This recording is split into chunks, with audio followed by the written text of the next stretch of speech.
मैं एक गरीब घर की लड़की थी। मेरी माँ दूसरों के घर में काम करती थी। मेरे पापा को मरे हुए 4 साल हो गए थे, इसलिए मैं और मेरी मम्मी अकेले रहते थे। जब मैं छोटी थी, मेरी मम्मी मुझे पड़ोसन के यहाँ छोड़ जाती थी। लेकिन मैं जब 15 साल की हो गई, तो मेरी माँ मुझे अपने साथ काम पर ले जाने लगी। मैं पहले भी कभी कभी मम्मी के साथ जाया करती थी, लेकिन काम नहीं करती थी, बस वहाँ खेलती थी बच्चों के साथ। एक दिन मैं उस घर में गई जहाँ मेरी माँ काम करती थी। मम्मी मुझे अंदर ले गई। मालिक सामने आंगन में बैठे थे। मेरी माँ को देखकर उस आदमी के चेहरे पर एक अजीब सी मुस्कुराहट आ गई। मेरी माँ ने उस आदमी से मेरे बारे में बताया कि मैं उनकी बेटी हूँ। मालिक ने मुझे अजीब नज़रों से मेरे सर बड़ी गौर से देखने लगे। मुझे उनका ये नज़रिया पसंद नहीं आया। मम्मी ने कहा, आज से मैं भी वहाँ काम करूँगी। तो इसी बात पर मालिक बोलने लगे, यह तो तुमने बहुत अच्छा किया। फिर मेरी मम्मी ने मेरे हाथों में पोछा पकड़ा दिया और कहने लगी, पूरे घर में झाड़ू पोछा लगाओ, इसके बाद बगीचा साफ कर देना। फिर मैं तुम्हें दूसरा काम बताती हूँ। यह बोलकर मेरी माँ ने अपने मालिक की तरफ देखा और मालिक ने मुस्कुरा कर मेरी माँ को कमरे में जाने का इशारा दिया। मेरी माँ मालिक के साथ ही कमरे में चले गए और फिर कमरे का दरवाज़ा बंद कर दिया। लेकिन मैं उस टाइम बहुत छोटी थी, मुझे कुछ समझ नहीं आया। मैं अपने कामों में व्यस्त हो गई। फिर मैं किचन में गई तो पूरा किचन गंदा था। बहुत ज़्यादा बर्तन जमा था, जिसे देख मुझे रोना आ गया। तो भी मैं सारी बर्तनों को अच्छे से साफ कर दिया। लेकिन साथ साथ में यह भी सोच रही थी कि माँ ने सारे काम तो मुझे बता दिए हैं, तो माँ खुद कमरे में क्या कर रही है। मैं किचन का काम करके बहुत थक गई थी। जब मैं बाहर आई तो मालिक का कमरा अभी भी बंद था। मुझे बहुत तेज़ी से भूख लगी थी, इसलिए मैंने मालिक के कमरे का दरवाज़ा बजा दिया। माँ पूरी तरह पसीने से लथपथ थी। मुझे कहने लगी कि तुम बाहर बैठो, मैं अभी आती हूँ।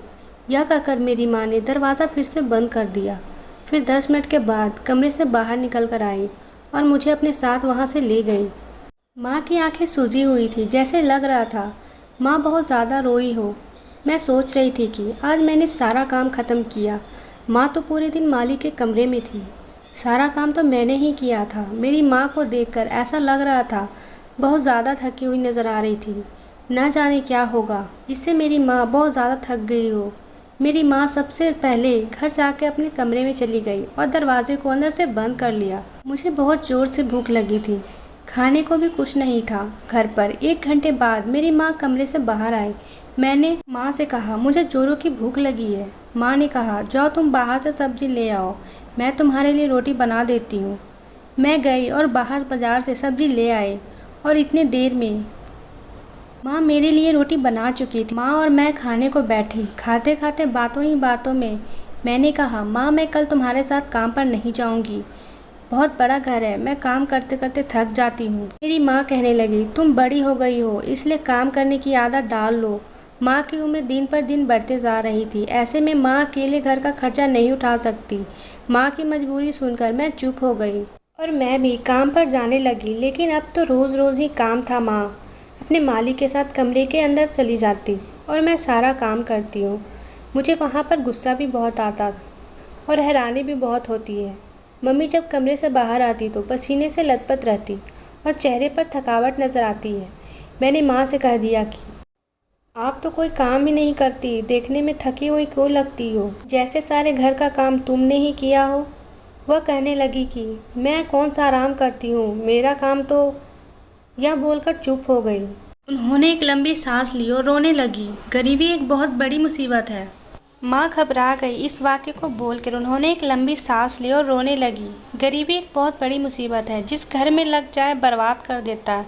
मैं यही सोचती कि पता नहीं मम्मी इतनी मुसीबत बातें कहाँ से सीखी है। मेरी माँ बहुत खूबसूरत थी। माँ हर चीज़ मुझे खिलाती थी जिसकी मैं जिद करती थी। माँ खुद कभी अच्छा खाना नहीं खाती, लेकिन मेरे पेट भर के खाना खिलाती थी और खुद बचा हुआ खाना खाती थी। कभी कभी मैं सोचती थी कैसी महंगाई है जो मेरी माँ से है लेकिन मेरे लिए नहीं है। मेरी माँ की खूबसूरती और फीकी पड़ने लगी थी। एक दिन जो हुआ अपनी आंखों पर यकीन करना मुश्किल था। मेरी माँ अक्सर कमरे की अलमारी लॉक कर रखती थी। मुझे मना कर दी थी अलमारी को हाथ लगाने से। मैं बड़ी हो रही थी, इसलिए मम्मी मुझे कहने लगी कि तुम अब ओढ़नी लेकर जाया करो। मैं मम्मी की अलमारी से अपने लिए एक ओढ़नी निकाल ली तो वहाँ पे कपड़े के नीचे में से एक ऐसी चीज़ देखी कि मेरा दिल ही धड़कना भूल गया। मेरी माँ मुझे बाहर पुकार रही थी। मैं ओढ़नी लेकर कमरे से बाहर गई। माँ आज फिर से उस माली के कमरे में थी। मेरा आज काम करने का बिल्कुल भी दिल नहीं कर रहा था। मैंने सोचा आखिर ये मालिक मेरी माँ को रोज़ अपने कमरे में क्यों ले जाता है और 3-4 घंटे मेरी माँ से क्या काम करवाता है।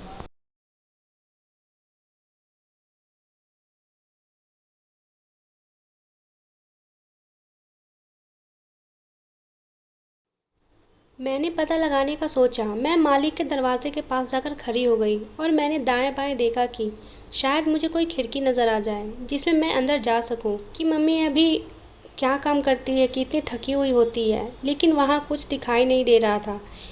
फिर मेरी नज़र एक छोटी सी हॉल पर गई। मैंने झांकना शुरू किया कि लाइट चली गई। कमरे में हर जगह अंधेरा था, इसलिए मुझे ठीक से नज़र नहीं आ रही थी। बस कमरे के सामने वाली खिड़की नज़र आ रही थी जिसके सामने पर्दा लगकर रोशनी को आने से रोका गया था। लेकिन मैंने भी ठान लिया था सारी सच्चाई का पता लगाकर रहूँगी। दूसरे दिन मैंने फिर से हॉल में झांकने की कोशिश की। जैसे ही मैंने देख रही थी मुझे लगा मेरे पीछे कोई खड़ा है। मैंने इतना ध्यान नहीं दिया कि मालिक के घर में तो कोई भी नहीं है। तभी किसी ने मेरे कंधे पर हाथ रखा। मैं तो बुरी तरह से हड़बड़ा गई और सट से पीछे हटी। मेरा दिल एकदम से धड़कना बंद कर दिया। जब मैंने पीछे पड़ कर देखा तो सामने एक खड़ा नौजवान सा लड़का मुझे घूरे जा रहा था। मैं बुरी तरह से डर गई थी। मुझे यहाँ काम करते 1 महीने हो चुका था, लेकिन मैंने कभी उस नौजवान को आते जाते नहीं देखा था। उस लड़के के हाथ में एक बैग था। वह मुझे तिरछी नज़रों से देख रहा था और देखते देखते बोला, ये लड़की मेरे बाप के कमरे में क्या देख रही है। मैं बहुत ज़्यादा डर गई थी। मेरे तो गले से आवाज़ नहीं निकल रही थी। मैंने उल्टा सीधा बोलना शुरू कर दिया। मैं वह मेरी मम्मी। मुझे तो समझ नहीं आ रहा था मैं क्या जवाब दूं। मैं भी चुप हो गई। वह कहने लगा, चोर हो। मैं जल्दी से बोली, बिल्कुल नहीं। मेरे जवाब से मुझे एक नज़र सर से पैर तक देखा और फिर बोला, कौन हो तुम। मैंने कहा, मैं इस घर में काम करती हूँ और मेरी माँ भी करती है। वह मेरा जवाब पर मुस्कुराने लगा और कहने लगा, तो यह बोली ना। तभी से मैं कर रही थी। इतना पूछकर वह सोफे पर बैठ गया और अपने पैर टेबल के शीशे पर रख दिए और मुझे इशारे से अपने पास बुलाने लगा, मेरे जूते उतारो। लेकिन ऐसा काम मैंने कभी नहीं किया था। मैंने साफ साफ इनकार कर दिया। मेरी बात सुनकर वह बोला, अच्छा पापा कमरे में ताक झाक करती हो और काम नहीं करती। अगर मैंने तुम्हारी हरकत अपने पापा को बता दूंगा तुझे इस वक्त ही निकाल देंगे। मैं इन बातों से डर गई और मैंने उसके पैरों से उसके जूते निकाल दिया। मैं लाचार थी। वह लड़का बहुत ज़्यादा घमंडी था। जब मैंने उसके जूते निकाल दिए तो मुझसे एक गिलास पानी मांगने लगा। मैं किचन में आ गई। पहले अपने हाथ को अच्छी तरह से धोया और उस लड़के को पानी निकाल कर दिए। इतने में कमरे का दरवाज़ा खुल चुका था। वह मालिक अपने बेटे को देख बहुत खुश था। मालिक बेटा कौशल में रहता था। वह छुट्टियां बिताने आया था। दूसरे दिन मैं काम पर गई थी। वह लड़का मुझे ढूंढते जा रहा था क्योंकि मेरी खूबसूरती बिल्कुल मेरी माँ पर गई। मैं जब उस लड़के के कमरे में सफाई करने के गई, मेरे पीछे कमरे में आ गया। मुझे हैरत हुई उस वक्त जब उसने कमरे का दरवाज़ा बंद कर दिया। मेरा दिल दर्द के मारे काँप रहा था। मुझे अजीब सी नज़रों से देख रहा था। मेरे पास आ गया। मैं पीछे हट गई जब उसने कमरे की कुंडी लगा दी और अपने कदम मेरी तरफ बढ़ाए और कहने लगा, कल तुम उस कमरे में झांक कर क्या देखने की कोशिश कर रही थी। मैं डर गई। मैंने कहा, मुझे बाहर निकालो, जाने दो। वह मेरी बात को नज़रअंदाज कर रहा था। वह गुस्से से मुझे बोलता, तुम्हें बहुत शौक है दूसरों कमरे में ताका झाकी करने का कि वहाँ क्या हो रहा है। और यह बोलकर वह जोरों से हंसने लगा और कहने लगा, मैं बताऊँ कि बंद कमरे में क्या होता है। इसके बाद मेरे शरीर में गुस्से की लहर दौड़ आई। मैंने मम्मी मम्मी चिल्लाना शुरू कर दिया, लेकिन वह मेरे मुंह पर हाथ रख दिया और कहने लगा, ज़्यादा चिल्लाओगी तो गला दबा दूंगा। और फिर उसके दरवाजे खोल दिए। मैं कमरे से बाहर निकल गई। उस लड़के ने अपने कमरे का दरवाज़ा तेज़ी से बंद कर लिया। मैं इस तरह परेशान थी कि रोने लगी। मम्मी जैसे ही माली के कमरे से बाहर निकली तो मुझे रोता देख परेशान हो गई। मुझसे पूछने लगी, तुम क्यों रो रही हो। मैंने उसका कुछ नहीं कहा। मैं पूरे रास्ते रोती रही। घर जाकर मैं मम्मी से साथ लिपट कर फूट फूट कर रोने लगी और उस लड़के की बात को बता दी। माँ इन सब बातों से काफ़ी परेशान हो गई, जिसके कारण माँ की तबीयत बिगड़ गई थी। इसलिए मालिक के घर मुझे ही जाके सारे कामों को करना पड़ा। तो मालिक मुझे अकेले देख माँ के बारे में पूछने लगे। मैंने कहा, माँ की तबीयत ठीक नहीं है। तो मालिक ने मुझसे कहा, मैं वो काम करूँ जो तुम्हारी माँ करती है। वह मुझे डबल पैसे देगा। घर की परिस्थितियां खराब होने के चलते मैंने वह काम करने को हामी भर दी, क्योंकि मैं भी यह जानना चाहती थी कि बंद कमरे में होता क्या है। मालिक वॉशरूम में चला गया। मैं बेड पर डरी सहमी बैठी थी। मालिक वॉशरूम से निकलते तो मेरे कमरे की कुंडी लगाई। मैं समझ नहीं पा रही थी मुझसे क्या काम कराना चाहते। मैं इतनी देर में वह मेरे पास आ गया। उसने मेरे हाथ में नीम के तेल की शीशी पकड़ा दिया और कहने लगे, मेरी पूरी बॉडी में तेल के मालिश करो। दरअसल उनके शरीर में खुजली की शिकायत रहती थी। वह रोज़ मेरी माँ से 4 घंटे लगातार मालिश करवाता था। मैं तुम्हारी माँ को अपनी बहन मानता हूँ। मैं इस बीमारी के बारे में किसी और को नहीं बता सकता। माँ से रोज़ मालिश करवाता था और मैं खामोखा गलत समझ रही थी। यह मेरी ज़िंदगी की बहुत बड़ी गलतफहमी थी। आपको यह स्टोरी कैसी लगी कमेंट में ज़रूर बताएं और चैनल को सब्सक्राइब करना ना भूलें। Thank you.